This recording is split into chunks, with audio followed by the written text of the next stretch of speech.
Ambassador Elena Katri ducks as a ceremonial Dravaki war axe embeds itself in the wall mere centimeters from her head. The polished obsidian blade quivers, still humming with the force of its throw. Elena straightens slowly, careful to maintain the neutral expression that 5 years of diplomatic training had instilled in her. Around her, the Galactic Council chambers have descended into chaos unprecedented in 7 centuries of interstellar diplomacy. "This is madness," mutters Marcos, her aide, voice barely audible over the cacophony of translators, struggling to keep pace with multilingual threats and accusations flying across the Grand Hall. The Melosian High Counselor's translucent skin flashes warning patterns of crimson and ultraviolet as their security detail forms a protective barrier of energy shields. The air crackles with ozone as defensive systems activate throughout the chamber. 5 years of careful diplomacy between the 17 most powerful species in the galaxy lies in ruins. Elena catches the eye of Han Tol, the towering Uthrani mediator whose 12-foot frame now hunches with defeat. He gives her the subtle head tilt that in his culture signifies hopelessness. As Earth's senior representative, she knows humanity's voice carries little weight among these ancient stellar empires. Humans achieved faster than light travel merely 3 decades ago, mere infants on the galactic stage. The Dravaki are claiming the Melosians assassinated their crown prince, Marcos whispers, his neural translator catching fragments of the heated exchange. The Melosians say it was a false flag operation. Elena nods almost imperceptibly. She observes the Dravaki ambassador, General Kever, his scaled hide flushed dark purple with rage as he pounds his armored fist against the ancient wood of the speaking podium. His translator struggles to keep up with his native dialect's complicated honor imprecations. "Your conclave's assassins wore stealth membranes of xanthi manufacture." The translation finally catches up, but their genetic residue was unmistakably Melosian. "We have the evidence." The Melosian representative's skin ripples with patterns that Elena's implant translates as indignation and scorn. "Manufactured evidence," comes the reply. "Your prince died from genetic sabotage that could only have come from your own royal creche. An inside job to justify the war your military has sought for decades." "They're actually going to do it," whispers Marcos, eyes wide. "They're going to war." Elena nods grimly, activating her neural implant with a series of precisely timed blinks. The quantum-encrypted channel opens directly to Admiral Zhao of Earth's Stellar Defense Force. His holographic form materializes in her peripheral vision, visible only to her. "The Dravaki are accusing the Melosians of assassinating their crown prince," she reports, her voice calm despite the mayhem surrounding her. Contingency bulwark is now in effect. Zhao's weathered face hardens, the scars from the Mars rebellion catching the light of whatever ship he's commanding. "Understood. Initiating Phase 1. Stay safe, Ambassador." As Elena rises to leave the chamber, something catches her attention from the corner of her eye. While other species representatives appear shocked or frightened by the violent turn of events, the Zixethi observer watches with an unmistakable expression that her neural translator identifies as satisfaction. The insectoid diplomat quickly averts all 3 eye stalks when Elena's gaze meets theirs. Elena makes a mental note to investigate this anomaly. Something deeper is happening here. Someone wanted these peace talks to fail. "Marcos," she says quietly as they exit through a side chamber, diplomatic immunity protecting them from the escalating security lockdown. "Contact our networks throughout Zixethi space. I want everything we have on their evolutionary directorate." The genetics research group. Marcos looks confused. "What do they have to do with this?" "I'm not sure yet," Elena admits, "but I intend to find out." Lieutenant Commander Jackson stands atop the newly constructed observation deck on Phobos Station, watching as the 50th refugee fleet of the morning decelerates into Mars orbit. The ships, a mismatched collection of civilian transports, repurposed cargo haulers, and ancient pleasure yachts, bear the markings of 12 different species. Their hulls show scorch marks from near misses with military patrols. Processing Station 7 has reached capacity, announces ARIA, his AI assistant, her holographic form flickering slightly under the strain of managing the unprecedented influx of data, requesting permission to activate the emergency expansion modules. "Do it," Jackson says, running a hand through his short-cropped hair. "And notify Earth we'll need another detachment of cultural integration specialists. Prioritize those with Vorgen and Telleran language certification." He zooms his ocular implant on a particularly damaged transport limping toward the designated medical trade zone. Its hull plates are buckled from what his tactical experience identifies as Dravaki short-range plasma fire. The ship was lucky to escape at all. 3 weeks into the conflict, and already over 12 million refugees have sought sanctuary in the Sol system. The Dravaki and Malosian war fleets cut swaths of destruction through previously neutral territories, caring little for civilian casualties. Worlds that took sides face orbital bombardment. Those attempting neutrality face blockades, their populations slowly starving. Humanity, with its single star system and handful of extrasolar colonies, lacks the military might to intervene directly. Instead, they open their doors when no one else would. "Sir," calls Lieutenant Park from the communication station, "we've got another situation in Dome 17. The Nimbari religious group is protesting the proximity of the Solari refugees. Something about spiritual contamination." Jackson sighs. "Have anthropological services send a mediator. And make sure they understand that while we respect their beliefs, shared spaces are non-negotiable until we complete the new habitation rings." His comm unit chimes with an incoming transmission from Luna Prime. Admiral Joe's grizzled face appears on the screen, his expression as unreadable as ever. "How are our guests settling in?" The Admiral asks without preamble. "As well as can be expected," Jackson replies, moving to a quieter corner of the deck.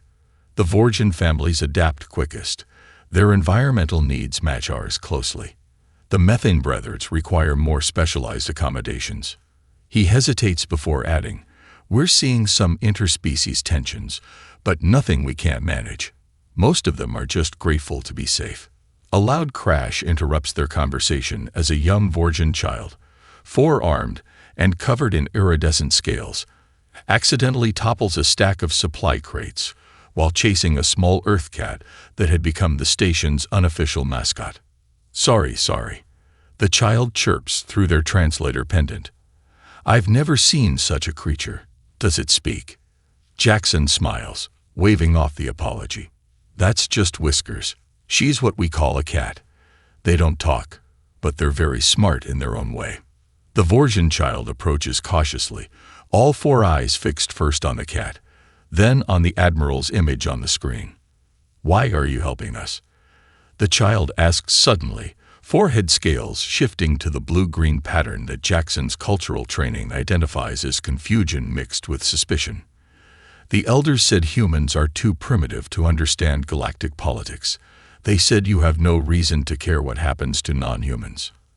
Admiral Zhao's stern expression softens slightly. "Because that's what humans do, young one. We've fought enough wars of our own to recognize innocent victims when we see them." After the transmission ends, Jackson receives a priority alert. A new ship approaches, this one broadcasting official diplomatic codes. The passenger manifest lists a single name: Xantol, former Euthrani mediator to the Galactic Council. "Interesting," Jackson murmurs. "Put him in the secure diplomatic quarters when he arrives, and notify Ambassador Katri immediately." As he turns back to the viewport, his gaze falls on the Earth hanging in the distance, blue, white, and peaceful against the void. The contrast with the desperate refugee ships couldn't be starker. "ARIA," he says quietly, "what's our current capacity projection?" The AI's voice is gentle but precise. "At current arrival rates, all Sol system facilities will reach maximum sustainable capacity in approximately 17 days. Jackson nods. They would find a way to make room. Humans always did. Commander Sophie Wu sits cross-legged on the polished floor of her office aboard the Lunar Intelligence Center, surrounded by floating holographic displays. To an outside observer, the data streams would appear as incomprehensible cascades of symbols, images, and fragmented conversations. To Sophie, they represent the most powerful weapon humanity has deployed in this conflict: information. Cross-reference Report 37 Alpha with the supply manifests from Dravaki Outpost Krell 9. She instructs her AI assistant. Another display shifts and reorganizes in response, highlighting unusual patterns in weapon shipments. Sophie reaches for her cup of jasmine tea, a small reminder of Earth among the sterile efficiency of the intelligence hub. While the major powers focus on military maneuvers, massive fleets clashing over strategic resources and ancient grudges, Sophie activates humanity's most underestimated asset: their insatiable curiosity. For decades, human exchange students, tourists, merchants, and diplomats have wandered the galaxy, asking questions, forming relationships, and meticulously documenting everything. The aliens never considered this a threat. After all, what harm could come from letting primitive humans satisfy their curiosity about advanced civilizations? They never realized that those humans formed the most extensive decentralized intelligence network the galaxy has ever seen. Sophie's secure terminal chimes with an incoming report. A human chef working in a Dravaki military canteen overheard officers discussing a secret weapons facility on Proxima Centauri's outermost moon, unsettlingly close to humanity's first extrasolar colony. The chef, ostensibly hired for her expertise in preparing meat dishes that appealed to Dravaki palates, had planted 3 microscopic listening devices before leaving her shift. Another report follows immediately.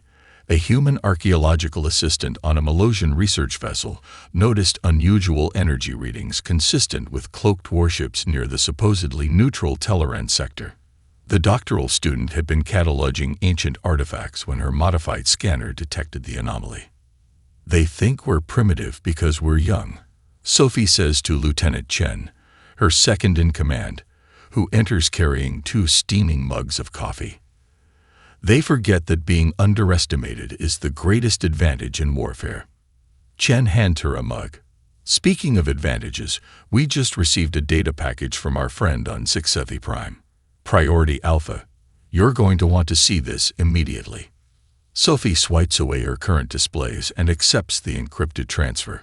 Her neural implant processes the security keys automatically, verifying the source before displaying the contents.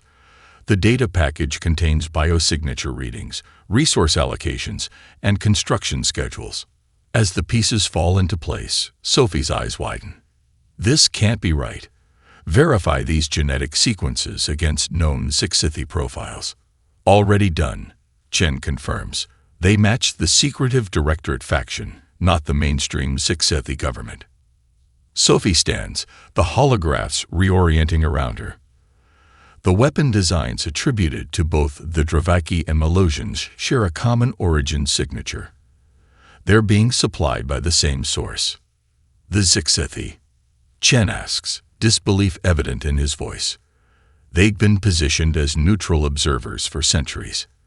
"Perfect cover," Sophie says grimly. "They've been playing both sides, providing slightly different variants of the same fundamental technologies. The question is why?" The final piece of data resolves into a population growth projection. Sophie's breath catches as she reads the classified Sixethi document. Evolutionary superiority through competitive elimination. They're engineering this war to weaken both powers simultaneously. Sophie brings up a direct channel to Admiral Zhao. "Sir, we have confirmation. This war wasn't just a diplomatic failure. It was engineered. And I believe I know the endgame." As she waits for Zhao to respond, Sophie pulls up the personnel files of every human currently working in or near Sixethi space. It was time to activate sleeper assets that had been carefully positioned years ago, just in case. "Prepare Operation Spotlight," she instructs Chen, "and get me everything we have on Sixethi biology. If we're going to outmaneuver them, we need to understand how they think." The quiet intelligence officer's expression hardens with resolve. What the galaxy's powers failed to realize was that humans have been playing the long game all along, not for conquest, but for survival. The conference room falls silent as Dr. Imani Okafor finishes her presentation. The holoprojections displaying crop failure rates, refugee populations, and projected famine deaths hang in the air like accusatory ghosts. The numbers are staggering. Billions at risk across 17 sectors. 6 months into this conflict, and we're looking at the potential starvation of billions. She concludes, her Nigerian accent becoming more pronounced with her emotional fatigue. The ancient farming worlds of the Teleran sector, the galaxy's breadbasket, have been devastated. Their soil contains experimental bioweapons that render it toxic for at least 3 growing seasons. The United Earth Government's Emergency Council exchanges grim looks. President Alvarez breaks the silence, her lined face showing every one of her 73 years. What are our options, Doctor? Imani straightens her shoulders. I've developed a 3-phase approach. Radical, but feasible. She waves her hand, and the holoprojection shifts to display Earth's deserts and oceans. Red zones highlight the Sahara, Australian outback, and Pacific shallows. Phase 1. We convert 40% of Earth's non-inhabited regions into genetically modified hydroponic installations. My team has been working with refugee agricultural experts from 7 species. We've identified 32 Earth crops that can be genetically adapted for alien consumption within weeks. Admiral Zhao raises an eyebrow. The energy requirements would be enormous. Which brings me to Phase 2. Imani continues, undeterred. Her fingers dance through the holographic interface, bringing up the orbital infrastructure network. We temporarily repurpose 60% of our orbital solar collectors from civilian use to agricultural production. Yes, it means energy rationing for our population, but we can sustain it for at least 18 months. The defense minister leans forward, the cybernetic implant at her temple pulsing with activity as she runs calculations. And the 3rd phase. The most difficult, Imani admits. She zooms out to a galactic map showing blockaded trade routes in angry red lines. Delivery. We'll need to break through blockades to reach the worlds most affected by famine. 3 days later, massive hydroponic installations begin rising across Earth's deserts and oceans. Construction drones work around the clock, converting barren land into productive agricultural centers. Genetic engineers from 12 nations collaborate in converting Earth crops for alien consumption.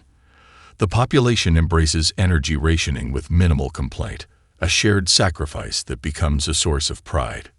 6 weeks after that, Admiral Zhao stands on the bridge of the EDF Resilience, leading a humanitarian flotilla toward the starving Xanthi worlds. The ships carry enough food to sustain 18 million Xanthi for 3 months. Before them looms the imposing silhouette of a Dravaki blockade, warships that outclass their human counterparts in every technical specification. They're powering weapons systems, reports Commander Rivera at Tactical. Her fingers hover over their own defensive controls. Not that they would make much difference against Dravaki weaponry. Zhao opens a communication channel. The reptilian face of a Dravaki commander appears on screen, his scales gleaming with military-grade dermal enhancements. This is Admiral Zhao of Earth's Stellar Defense Force.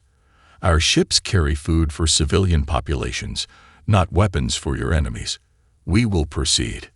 The Dravaki commander hisses, baring teeth that could tear through standard body armor. Turn back, human. This sector is under military quarantine by imperial decree. Zhao's expression remains impassive.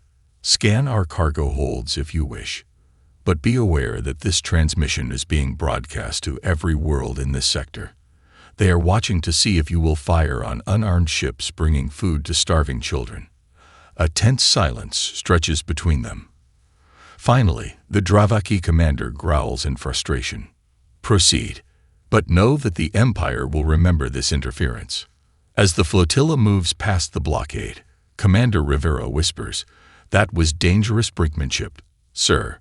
"This isn't charity," Zhao explains quietly. "This is strategy.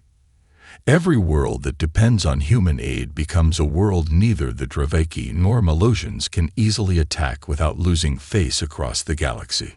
What he doesn't mention is the intelligence agents embedded among the humanitarian workers, or the defensive technologies being smuggled to threatened worlds under the guise of agricultural equipment. Behind his impassive expression, Zhao calculates their next moves in a game where compassion and cunning have become humanity's most powerful weapons. Ambassador Elena Katri stands before the assembled representatives of 27 previously neutral worlds. The meeting location, an ancient stone amphitheater on the abandoned homeworld of a long-extinct species, was chosen for its symbolic value and its complete lack of surveillance technology. Sunlight filters through the partially collapsed dome, creating dappled patterns across faces of a dozen different biological configurations. The Galactic Council lies in ruins. Elena begins, her voice carrying clearly through the perfect acoustics.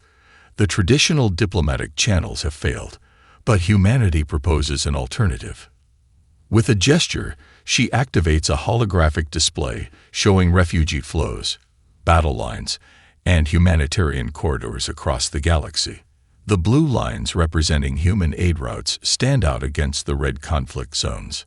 We call it the Humanitarian Alliance, she continues, independent of the major powers, dedicated to civilian protection and eventual peace, not through military might, but through the power of collective non-participation in a war that serves only the few.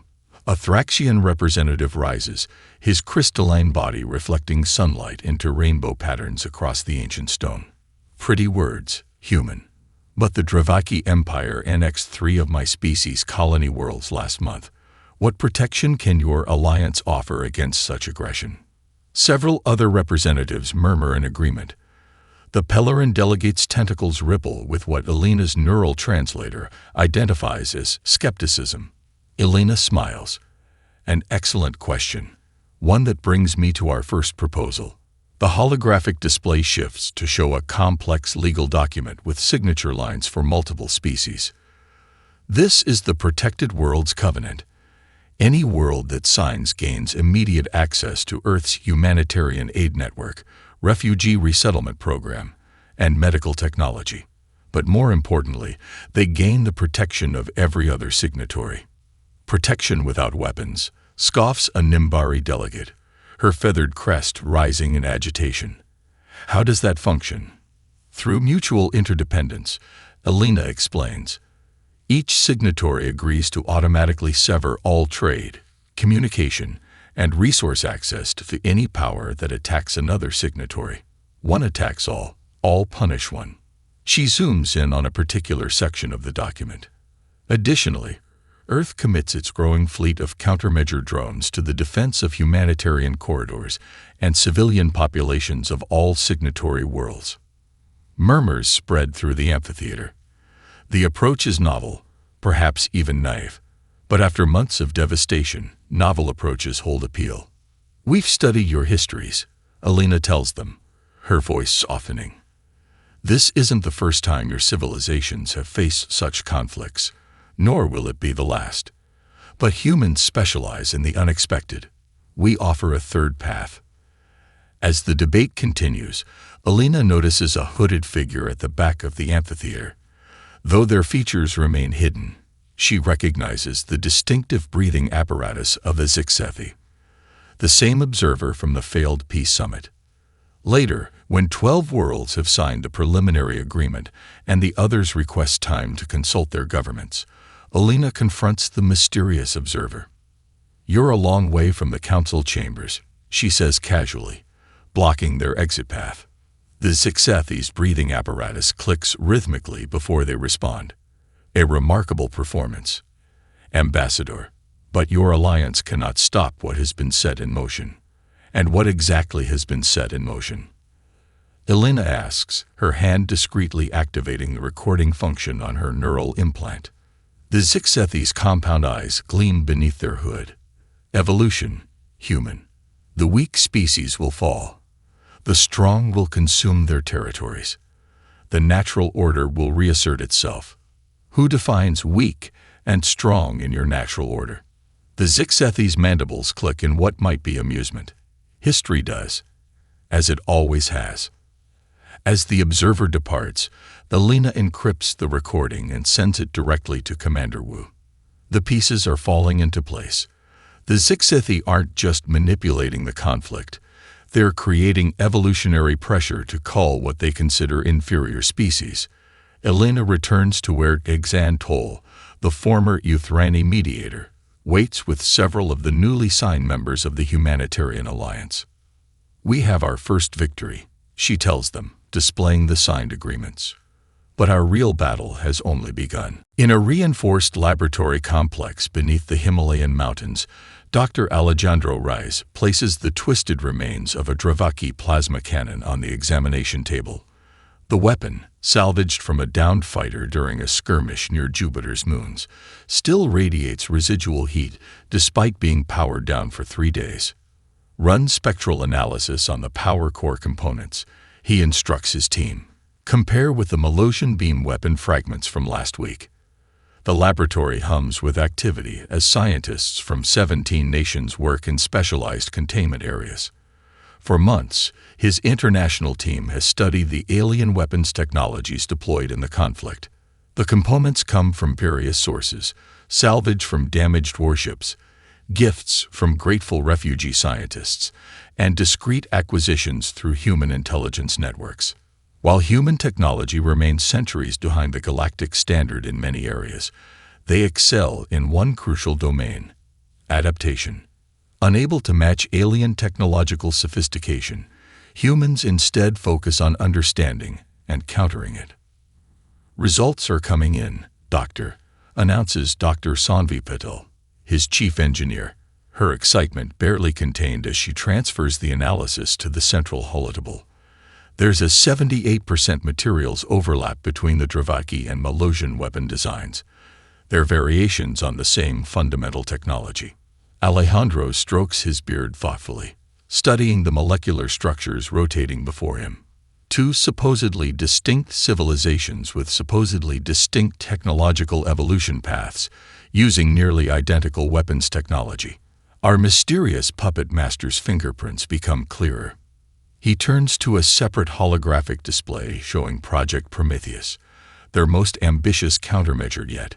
Using salvaged components and innovative hybridization techniques, human engineers have developed systems that exploit the shared vulnerabilities of the warring powers' technologies. "Begin production of the first batch of countermeasure drones," he orders. "Prioritize deployment to the humanitarian corridors and refugee evacuation routes." Dr. Patel nods. "We can have the first 1,000 units ready within 2 weeks. But sir, these are defensive systems only. They can neutralize weapons fire, but can't stop a determined military advance."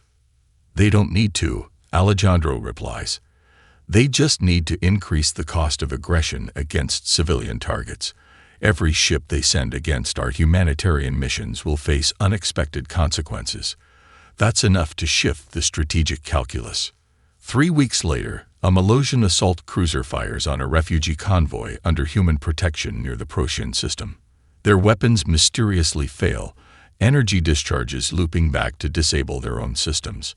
When Dravaki shock troops attempt to seize a humanitarian distribution center on Polaris Prime, their armor systems shut down, leaving elite soldiers helpless before the simplest defenses. Word spreads quickly through unofficial channels. Attacking human operations carries unexpected consequences. In his secure office, Alejandro explains the strategy to Admiral Zhao over quantum-encrypted channels. "We can't match their firepower, but we don't need to," he says, displaying the latest deployment map. "We just need to make ourselves too troublesome to attack while we work on the final phase." Zhao nods approvingly, and our investigation into the technological similarities. Alejandro's expression darkens. All evidence points to Zixethi involvement. "We've identified molecular signatures unique to their manufacturing methods in both weapon types. They'd been supplying both sides with weapon designs for decades. We need to understand their endgame," Zhao says. "Commander Wu's intelligence suggests they're accelerating their plans." As if on cue, a priority alert interrupts their conversation. A Dravaki battle group has just obliterated a Zixethi diplomatic vessel, claiming it carried Melosian spies. The Zixethi are sacrificing their own people to maintain the illusion of neutrality. Alejandro realizes. How far are they willing to go? Zhao's expression hardens. That's what we need to find out. Because if the Directorate succeeds, none of our efforts will matter. I'll accelerate Project Prometheus Phase 2. Alejandro promises. If we can neutralize their technological advantage completely, it might force them to reveal their true intentions. As the Admiral's image fades, Alejandro returns to the laboratory floor. Humanity's technological ingenuity had always been their strength. Now it might be the galaxy's last hope. Commander Fatima Al-Bakri steps onto the observation deck of the orbital financial hub Terra Nova, Earth's newest and most ambitious space installation. Below her stretches a vast trading floor where representatives of 300 worlds conduct business in real time, their transactions secured by Earth's unique quantum blockchain technology. The facility had been originally designed as a modest clearinghouse for interstellar trade. Now, 2 years into a war that was supposed to last months, it has become the nerve center of galactic commerce. Status report.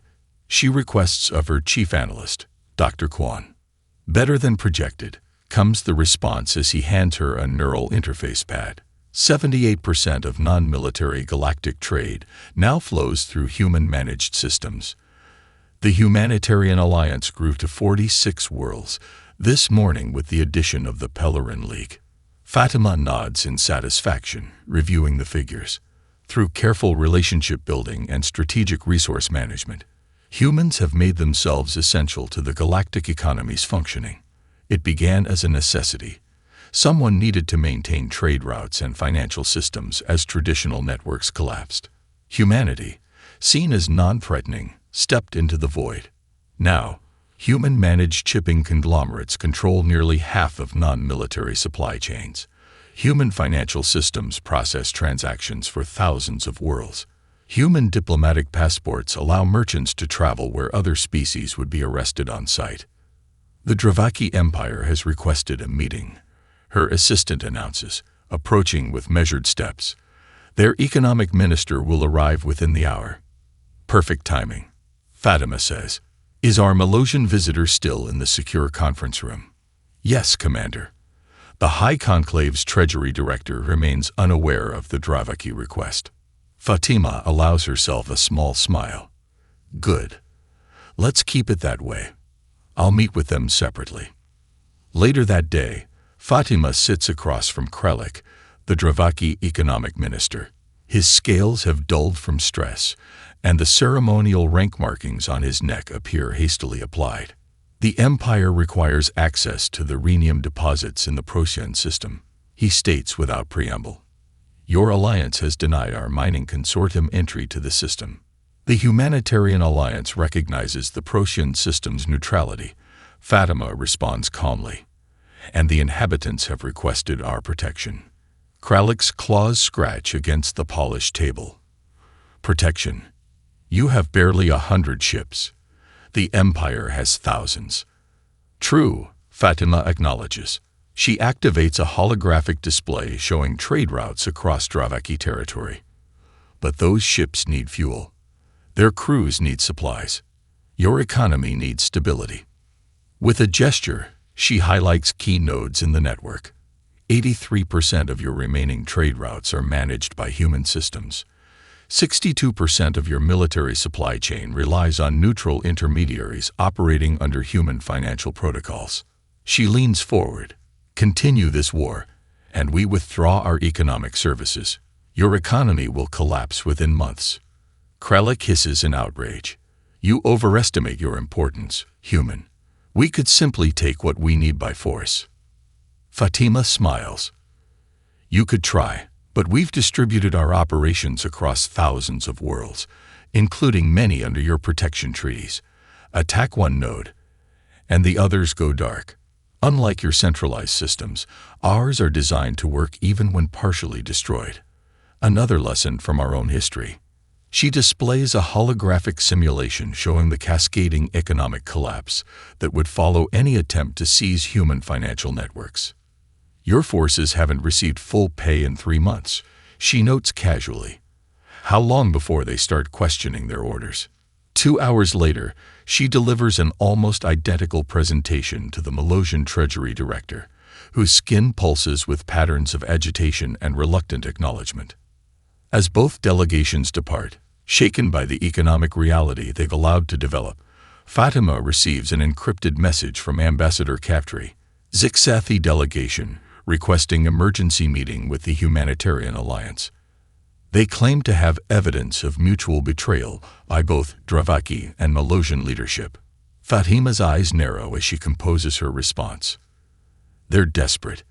The trap is ready to spring. Their own economic indicators show their military-industrial complex is overextended. Time to move to the final phase. The puppet master doesn't realize they've become ensnared in their own strings, and humanity is about to pull them tight. The new Galactic Council chamber gleams with symbolism. Unlike its predecessor's hierarchical design, this circular forum gives equal prominence to each representative's position. The architectural features incorporate elements from all member species, including the distinctive arches favored by humans.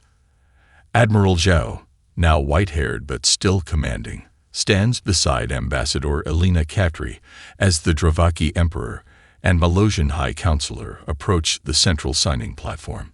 The Treaty of Soul, named for the humble star system that brokered it, awaits their authorization. I never thought I'd live to see this day, Elena whispers. That was rather the point.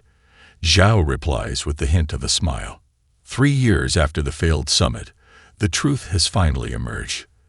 The Zixathi Evolutionary Directorate, a secretive faction within their species, had manipulated both powers into war. Their goal, to let the dominant civilizations weaken each other until the Zixathi could emerge as the galaxy's unchallenged leaders. They nearly succeeded, had humanity not intervened with its unique approach, combining refugee protection, intelligence gathering, technological countering, diplomatic innovation, and economic leverage. The galaxy would now face a very different future. As the treaty signatures are recorded and certified, applause erupts from the assembled representatives. The war that was supposed to establish a new hierarchy has instead created something unprecedented. A genuinely cooperative galactic community. What happens to the Zixathi conspirators? Asks a young aide at Elena's side. Justice, not vengeance, Elena answers. The reformed Zixathi government has already begun internal proceedings. The Directorate's leadership will face trial for crimes against sentient life. Outside the chamber, the results of 3 years of human-led initiatives are evident. Refugee integration programs have created multicultural communities throughout human space. The Humanitarian Alliance has evolved into the Galactic Cooperative, with over 100 member worlds. Project Prometheus technologies have been adapted for peaceful purposes, accelerating scientific progress across species boundaries. We didn't win this war, Admiral Zhao tells the assembled galactic press as celebrations begin. We made it too costly to continue. Later, in a quiet moment away from the festivities, Elena finds herself approached by a young Vorgian diplomat, one she recognizes as the refugee child from the early days of the conflict. Ambassador Captri. They greet her formally, all 4 eyes blinking in their species' expression of respect. The elders have selected me as our representative to your diplomatic academy on Earth. They say understanding humans will be essential to the future of galactic relations. Elena smiles. We'll be honored to have you. There's something I still don't understand, the young diplomat admits. The older species had millions of years to develop their civilizations. How do humans accomplish so much in just a few decades on the galactic stage? Elena looks out at the stars visible through the Council's viewport, considering her answer carefully. The older species evolved on worlds with stable environments and few natural predators, she explains. Their development was gradual, comfortable. Humans evolved on a planet where adaptation meant survival. We compressed 1,000,000 years of conflict, cooperation, failure, and innovation into a few thousand years. She turns back to the young version. They feared us when we showed what we could do in a crisis. Now we need to show them what humans can build in times of peace. In her private quarters that evening, Alina reviews the final intelligence report from Commander Wu. The last holdouts of the Zixethi Evolutionary Directorate have been located in a distant system. A joint peacekeeping force, including ships from former enemies, will apprehend them tomorrow. The galaxy is finally learning what Earth's history has proven time and again. Humanity is never more dangerous than when protecting others, never more innovative than when facing extinction, and never more united than when building peace from the ashes of conflict. As she watches Earth rise over the lunar horizon from her window, Alina allows herself to feel pride in what her species has accomplished. Not conquest, not dominance, but something far more difficult and worthwhile. The creation of a future where cooperation transcends the competitive instincts that nearly destroy them all. **************************************************